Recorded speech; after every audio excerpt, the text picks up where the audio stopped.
welcome to one and all in this my YouTube channel. So today's our topic is nothing but the ionic equilibrium, which is included in our new syllabus, that is Maharashtra State Board new syllabus. So dear all, first of all we are going to discuss this chapter in detail. Before that, this chapter was present in our old syllabus. But later on, the previous syllabus which Maharashtra Board has announced, they have not included this chapter in that our syllabus. But in this new syllabus, this chapter was there. So this is the one of the part of our study. So for that, we have to go in detail about this chapter. Now we will came across to know what is the meaning of this ionic and equilibrium. So first of all, we will take by name its meaning. What is meant by equilibrium? That word comes from the equilibrium word. So what is meant by equilibrium? That we have to go in detail first of all. Now what is meant by equilibrium? In our day-to-day life, you will notice many equilibriums.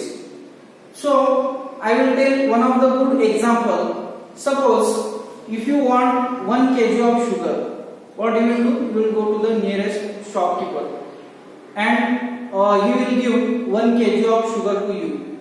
But while giving, he is weighing that sugar, that we can call it as a substance in our chemical language. Now that substance or that matter, when he wants to give you, what he will do? He will first take its balance. And he is adding weights at one side and another side he is adding sugar. So this is the case, and when equilibrium is achieved, then and then only he will give 1 kg of sugar to you. So this is the case by which we can understand the equilibrium condition. Suppose if that shopkeeper he is giving 990 gram of sugar, then what you will do? You will not take that sugar. You are going to return that sugar to that shopkeeper. Why this is happening? Because your mind is to take only accurate 1 kg of sugar at that time. So equilibrium is not maintained. So this is the case. So to maintain the equilibrium, what you are going to do? You will take accurate 1000 gram of sugar. So what we are calling it in another language, matter. So this is the case by which you can understand the equilibrium. Now when he will give accurate 1000 gram of sugar, then and then only equilibrium is achieved between shopkeeper and you, and both you are going to be satisfied. So this is the case of equilibrium. Now what is meant by ionic? Ionic is the word which comes from ions. Ionic in the sense, every electrolyte, or we can say chemical substance, it has a tendency to form ions. But those ions or some chemical substance are there which does not form ions, they are called as non-electrolytes. So they are again classified into electrolytes and non-electrolytes. Means those substances which form ions, that is about, we can say that word ionic. Means from that chemical substance, when ions gets formed, such a substance are called as a ionic. So in this chapter, what we are going to study, ionic equilibrium, means the equilibrium condition of the ions, that we are going to study in this chapter. Now we will, in introduction, we will go point wise. Now for that purpose, I have written some points. According to that points, we will go in detail of this chapter. So first, what is that? Equilibrium between ions and unionized molecule. That now only just before I have said, some chemical compounds are like that which ionizes and some are non-ionizable. So for both the cases, we have to study their equilibrium in this chapter. So this is the first point which gives that information. Then we will move to the second point, previous knowledge, that is in 11th you have studied redox reactions as well as some chemical equilibrium. that means some reactions. That is the knowledge that requires here to study the ionic equilibrium. So that's why I have taken this point also. And the third point is that equilibrium constant, concentration of ions and unionized species. All this information you will get in this chapter. That is, as we will start point wise, one by one, we will get that knowledge. So this is the case. And the next point is that H plus and OH minus ions, that we will study how equilibrium is achieved and how they will form, and what is the process about this H plus and OH minus ions. All that things we will study in this chapter.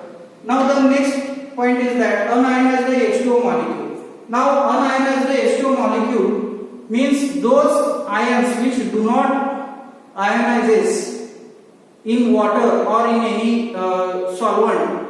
For that chemicals, that their equilibrium also we will study in this chapter. Then the next point, for the next point we will move ionization of weak acid and weak bases. Now what is meant by weak acids, what is meant by weak bases, that we will go in the next part. Before going to that, we will study the ionization of some electrolytes. This is the part we will go in detail, what is meant by weak acid and weak bases. After that, reaction between ions of salts and ions of water. Reaction between some salts means some salts which dissociates or some salts which does not dissociates in their corresponding, what you can say, solvents or polar, it may be polar or non-polar, that we will go in detail. Then also we will take some reactions between ions of water, means some chemical substance which dissolves, they are called as ionizable, and which does not dissolve, they are called as non-ionizable. For that things also we will study their reactions. Okay, we will see in the next part of this chapter. And the next point is that solid salt and its ions in water. Solid salts means in the sense those salts which are present in solid state, their ions in water, their dissociation and association we will study in this point. Now we came across to start this chapter. Before going to start this chapter, we have to know some basic things. Now which are the basic things? We have to know some definitions of which came across this chapter, that we will see one by one. In that, the first thing is that what is meant by electrolytes. Electrolytes are the substances or the chemical substances which dissociates in water. They are called as electrolytes, and their examples we can take it as a NaCl, HCl. Many number of examples are there. They are nothing but the electrolytes, but the condition is that they should be dissolved in water. Okay, so this is the case, and we will move to the next point, that is non-electrolytes. Those chemical substances which does not dissociate in aqueous solution or water, they are termed as a non-electrolytes. Their examples are here I have mentioned. Because of there is a absence of polarity or some different factors which affects on that chemical substances and as well as on salts, therefore they does not dissolve. They are termed as a non-electrolytes. Okay. Then we will move to the next point, types of electrolytes. As I have earlier mentioned, electrolytes, their types are also present. See, look at this board. You will notice that I have classified into two categories: strong electrolytes, weak electrolytes. And in bracket I have taken their short forms, that is SEWE. What it indicates? They indicate strong electrolytes and weak electrolytes. And after this session, I will denote with the short forms only. So you have to keep in mind that is SE and WE. Okay. Now again, strong electrolytes are classified. First of all, we will see what is meant by strong electrolytes. Strong electrolytes are those chemical substances which dissociates rapidly as well as completely in aqueous solution or water. They are called as a strong electrolytes. Means 100% dissociation will take place. They are termed as a strong electrolytes. But if you look at the weak electrolytes, their dissociation will not take place completely. They are in aqueous solution. They are termed as a weak electrolytes. Now here some amount of chemical substance that will remain as it is in water. Therefore, they are called as a weak electrolytes. Their dissociation does not take place completely. Okay. So this is about what we can say, these 2 points, strong electrolytes and weak electrolytes. Now we are coming across their types. Now if I divide these strong electrolytes in 2 categories, here look at their again types are there: strong acids and strong bases and salts. So this is the case, strong electrolytes in which strong acids are present and strong bases are present and their salts. Means some acids, for example HCl, HNO3, H2SO4, these are the some acids. They gives complete dissociation in aqueous solution. Therefore, they are termed as strong acids. And strong bases are also there. For example, if we look at NaOH, KOH, like these bases, they will dissociate in water completely. Therefore, they are termed as a strong bases. And what about the salts? Salts are nothing but their corresponding salts. Strong acid and its salt. What we can say? For example, CH3COOH. This is the weak acid, and if its combination with strong base, if it took, for example, it will form CH3COONA. This is nothing but the sodium salt of acetic acid. This will dissociate completely and it falls under this category, that is strong electrolytes. So salts also we can include in that point. And we will move to the next point, that is weak electrolytes. In this case, again their types are included: weak acids and weak bases. You already know that some weak acids, some organic acids are n number of examples are there for weak acids. Near about maximum organic acids are nothing but they are weak acids. In that we can take the acetic acid as an example, and in weak bases we can take as a NH4OH, which does not dissociate completely, but it is in basic form. So these are the their types as well as their examples. So this is the case that we can we have already seen, that is types of electrolytes.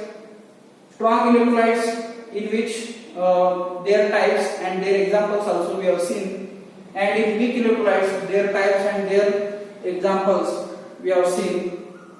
After this session we will go in detail one by one point, and one thing is that I have taken an example of dissociation of water. This is also a basic thing. Before going to study this chapter, we have to understand. Now here look at this reaction. H2O gives H plus and OH minus ions. Now what is meant by association process and dissociation process, that we have to know. So look at this reaction. H2O gets dissociated into H plus and OH minus ions. Double-headed arrow I have denoted here. This double-headed arrow, what it tells us that both the processes are taking place. Means reactant is converted into product and products are converted into reactants. This is the knowledge of this, what you can say, double-headed arrow. In this chapter, how we can understand this double-headed arrow, or how we can take the meaning of this double-headed arrow is association and dissociation. Like that we have to use this term in this chapter.